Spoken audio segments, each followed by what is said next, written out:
J'aimais beaucoup Leonardo en tant que joueur et je trouve qu'il a une classe folle, mais dès qu'il l'ouvre, c'est pas possible, quoi. C'est-à-dire que déjà par sa position, je comprends pas ce qu'il fout devant les micros. Il y a un entraîneur qui l'a choisi avec son président. Laissons parler Carlo Ancelotti, qui connaît beaucoup mieux, je pense, les réflexions d'après-match et l'analyse d'un match que Leonardo.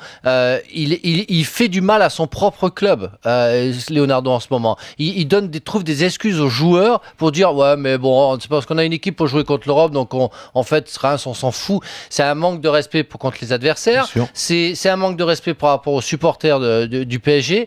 Et puis, enfin, je sais pas. Reste dans ton camp, reste à ta place, t'as positionné quelqu'un comme entraîneur, laisse-le parler, laisse-le faire les analyses et prendre les responsabilités pour cette défaite. Derrière un match comme ça, c'est d'abord c'est d'être beau perdant, de savoir perdre. Ouais, exactement. C'est important parce que les autres te regardent, les autres t'observent et puis après, si tu as quelque chose, je pense, dans la préparation d'un prochain match qui est le FC Valence demain, c'est de peut-être, comme on le fait assez souvent, se réunir, discuter, échanger, s'enfermer dans un vestiaire et c'est à ce moment-là que tu interviens, c'est à ce moment-là que l'on peut éventuellement avec un entraîneur, avec lui, peut-être trouver et de se dire voilà ce qui n'a pas été, voilà ce qu'il faut certainement rectifier, voilà ce qu'il faudra certainement faire très attention parce qu'il y a l'avenir d'un club, il y a un projet qui est mis en place. Et puis en plus, enfin, il faut être un petit peu politique quand on est à la tête d'un club, surtout un grand club comme ça. Il faut à un moment donné savoir ce qu'on peut dire et ce qu'on ne peut pas dire. La communication. Donc la communication, le media training doit être imposé aux joueurs, mais aussi aux dirigeants du club. Je pense que c'est très nécessaire. Et une parole avancée comme ça montre toute la désorganisation d'un club encore un peu neuf. Mais il va falloir que Leonardo se pose des questions sur son avenir face aux médias en tout cas. Franck, je voulais te poser une question. Tu as joué 2 ans au Qatar. Ouais. Comment, toi tu dois bien les connaître, les Qataris, comment à ton avis ils vont réagir à ce qu'a dit justement Leonardo? Est-ce que c'est le genre de phrase qu'ils apprécient?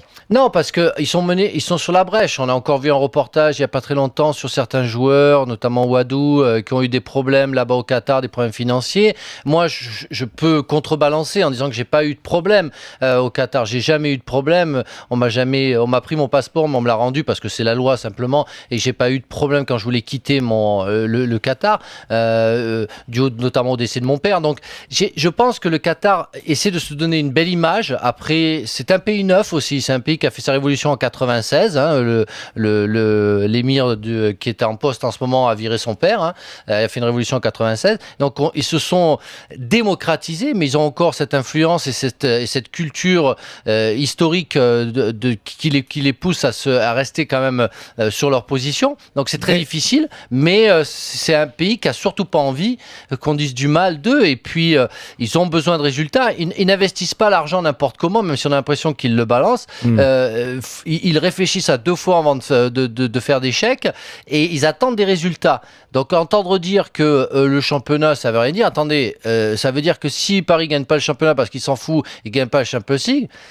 C'est macache, comme on dit. Ça fait des ordres, c'est-à-dire que pour eux, en termes d'image, c'est hyper important. Tu dois gagner le championnat. T'es PSG, tu dois gagner le championnat.